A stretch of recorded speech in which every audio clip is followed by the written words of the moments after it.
знаеш, постојат профили на луѓе и профили на професии кои што те обликуваат. И сега кога ќе видиш, дури и да си лаик, дури и да си обичен човек, кога ќе видиш спортист, тој зрачи со некои други животни навики, со некои други стилови на однесување, представува позитивен и дава позитивен пример. Има различен начин на размислување, значи тоа е едно цело битие кое што стои зад спортската личност. Во твојот случај, го спомна ферплејот. Мислам дека најголем проблем и најголема и најважната животна лекција што секој од нас треба да го научи, а тоа е достоинствено да го прифати поразот. И мислам дека ние и како колектив, и достоинствено да победи. Меѓутоа мислам дека со поразот имаме многу поголем проблем. Победата онака неколку кратно ја глорифицираме, дури и хипербола даваме кога победата во прашање, меѓутоа за поразот некако не признаваме. Што е тоа што спортот те учи, како да го прифатиш поразот и што е? Тоа е најбитно, би рекол, особено во ќе кажам за мојот дел е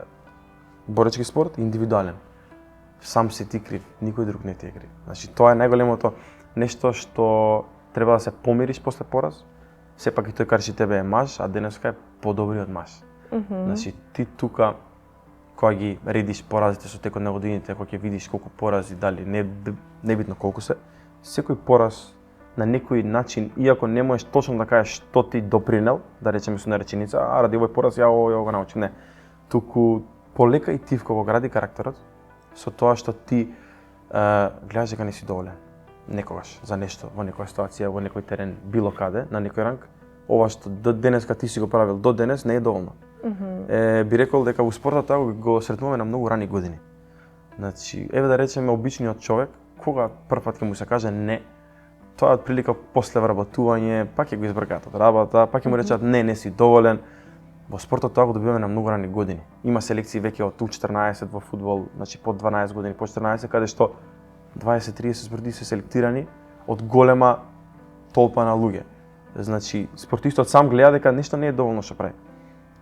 Или има нешто што треба да смени.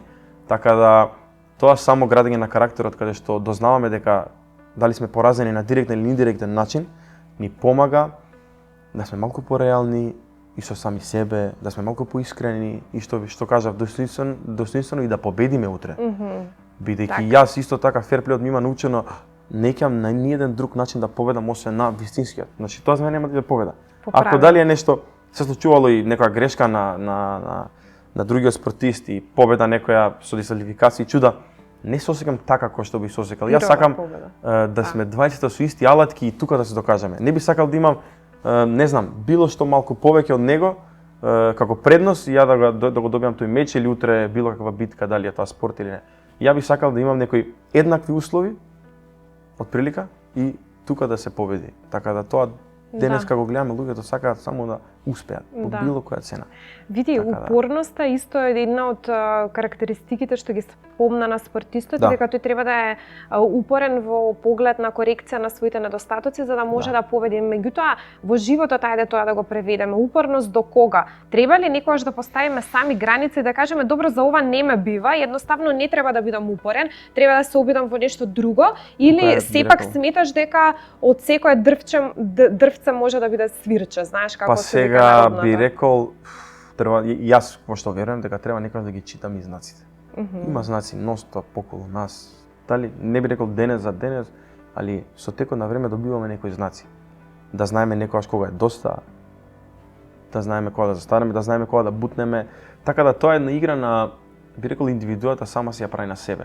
Во иста ситуација еден спортист ќе рече, значи до тука било, а во друга ситуација ќе си направи, ќе си искористам зборот филм во својата глава дека намерно е донесен до оваа ситуација да се види дали он ќе продолжи. И овие се некои моменти доста комплексни каде што ние треба некои знаци, треба некоја интуиција, би рекол дека интуицијата тука што ни кажува желудникот е многу битно. Некогаш треба да се слушаме длабоко сами себе. Така да видиме дали искрено има нешто, дали треба да гурнеме уште малку, дали ќе се скрчи ѕидот или е некој бетон 20 метра кај што немаме шанси да го срушиме. Така да тука би се наслонил на некои знаци. Како што секој дрвче може да нема кавалче, ама може да извадиме некој друг инструмент каде што ќе биде корисен за нешто друго. Така да како викаат гаѓаја месечината ќе погодиш некоја ѕвезда. Некоја ѕвезда. Така да би рекол дека треба да видиме некогаш ние сами да се би рекол видоизмениме на некој мал начин, можда бидејќи ако малку се наострам, ќе бидам многу добар во нешто тука соседно што е. Така да тоа е доста тешко, тоа е веќе би рекол најтешко. Филозофско прашање. Тоа е веќе филозофско прашање на тоа што дали ние колку сме спремни во тешки ситуации да се изменуваме. Но ние како човек, како битие сме доста флексибилни. Така да тоа само мислам дека треба мозокот да го ставите да. Еди, може ли амбицијата да те убие? Затоа што види, има луѓе кои што навистина се многу амбициозни и амбицијата е секогаш за пофалба затоа што тие како што кажа ти целат многу високо, меѓутоа самата таа височина ако е недостижна и некоја цел ако си поставиме што е недостижна, таа може да ни се врати на вистина како еден самоубиствен потек затоа што ние се кинеме нерви, даваме многу енергија и време, едноставно не можеме да ја достигнеме целта. Што спортот те научи тебе кога амбицијата во прашање? Треба ли да се усогласат амбицијата и тоа што ти го имаш како да го понудиш како капацитет? Долг процес е капацитетот со амбицијата. Значи спортистот или човекот секогаш ќе фантазира, но само ја би рекол дека амбицијата и фантазијата треба да е подкрепена. Значи кога е подкрепена таа иде малку постепено. Значи, ние ќе имаме нонстоп реалити чекови, би рекол, и таа фантазија ќе се симнува нонстоп или ќе се видоизменува. Но мислам дека со напорна работа, доста стоиме позади неа, полесно идеме напред, па некако сме пореални, бидејќи после неколку реалити чека, да, може да фантазирам сега не знам што, а да не стојам позади тоа и ја ќе се разочарам. Ништо друго нема да се деси. Само тие луѓето со голема амбиција, би рекол, некогаш веќе знае да се помешува и со егото, значи некои луѓе да претеруваат во тоа и сами себе да се изгорат. Така да мислам дека тоа е некој би рекол животен процес и животна селекција каде што сам ќе се среди, ќе му се изгасне пожарот, ќе се изгори 2 пати, 3 пати, 5 пати, долготрајно, ако не учи од другите и не учи од ситуации, на сам себе ќе го осети тоа. Така да искуството е школа. Искуството е најголемо школа, а за многу искуство треба многу грешки, така да доаѓаме во некоја вртелешка каде што мора да пробаме. Без да пробаме, значи тоа е најбитно. Уште едно прашање ме интересира. Која е разликата кога се надпреваруваш за државата и ја представуваш сопствената држава и кога ќе си го припишеш тоа како индивидуален пораз или победа, која е тежината и одговорноста, затоа што веројатно имаш и одговорност кон државата што ја представуваш кога настапуваш на меѓународни надпревари. Ајде тоа малку опиши. Би рекол дека за мојот спорт ќе речам дека џудото или сличните боречки спортови каде што имаме системи на Олимпијада, Европско, Светско првенство, ние често највеќе ја репрезентираме државата. Значи тие национални тимови, тој делот на селектор на други национални тимови, запознавање со цели тимови, која идеш, не само се надпреваруваш, кој идеш на тие евенти, на тие европски првенства, светски првенства, позади себе носиш цела земја. Тоа е факт. Значи, тоа мене ми дава енергија. Не ме плаши, не ме би рекол да се згрчам, да речам, сега, не. Туку мене ми дава некоја гордост со тоа што и кога гледам противникот и имам почит спрема него и он е одбран од неговата земја. Автоматски мене ми дава почит, ако особено поголема земја или помала, небитно, кога гледам дека он е тој денеска што е тука од толку репрезентативци донесен, имам почит за него, така да он има почит за мене.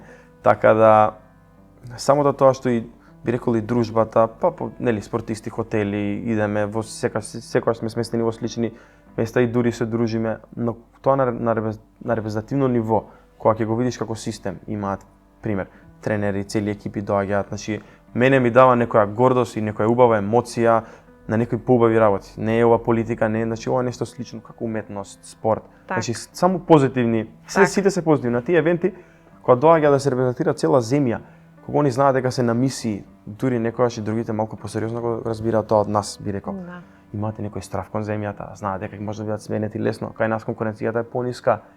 Таа емоција е малку поблага, така да која ја репрезентираме, ние сме буквално репрезентер на цела земја. Самиот збор кажува, самиот збор треба да даде малку повеќе сила, 5%, 10, 20. Така да самите кога само сме облечени во националните тренерки или било што кога летаме, имаме почит од другите земји. Тоа за мене е некоја емоција што не се плаќа. Еди, за крај, Планираш ли некогаш да ја напуштиш Македонија, затоа што знам дека сега за брзо ќе идеш надвор од Македонија, ќе идеш во Лондон, ќе патуваш. Дали какви се твоите погледи на иднината? Има ли? Никој не сум сакал да напуштам Македонија, тоа од мал сум го покажал, значи дали тоа би фамилиарни работи, дали моите, мислам дека граделе ја да отидам некаде би било можда, не знам, неблагодарно спрема нив. Ја имам такво мислење, значи родено во мојата ситуација тоа така. Од спорт аспекти никогаш, секогаш сум сакал да докажам дека и од тука може. Пошто би сите збореле, Македонија не може, да ја откажи со 18 години, 19, 20, ај шо правиш, времето ти оди. Такви слични коментари, но јас секогаш сум сакал да докажам дека видите од тука може да се стигне, да се збори со светски прваци, да се победува. Би рекол изваредни спортисти со само напор, значи со само тренинг, значи има големи примери во други земји каде што само еден човек повлекол цел спорт.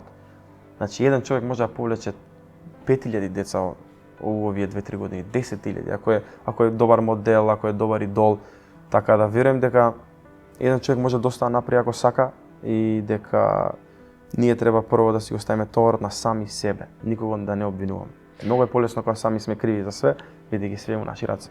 Така, се согласувам и ова е убава мисла да ја завршиме емисијата. Ти благодарам многу за овој разговор и се надевам дека ќе ми дадеш повод повторно да те упостам. Да, фала ви многу. Да се биде спортист, научник, уметник или културен деец, секако значи да се посвети својот живот на овие области и подразбира некоја дисциплина и откажување, тоа воедно дава и одговорна задача, меѓутоа и дава слобода. Тоа се дефинитивно примерите кои што треба да се следат, а во следната емисија на Женски магазин ќе обработиме нов таков случај или социјална тематика која што ќе има за задача да ја потикне јавната свест и критичката мисла на демаркација помеѓу она што е добро, а она што е практично треба да се избегнува. Затоа ви препорачувам да ја проследите и следната емисија на Женски магазин, која ќе се емитува веќе следната недела. До тогаш ви посакувам пријатна работна недела. Се гледаме!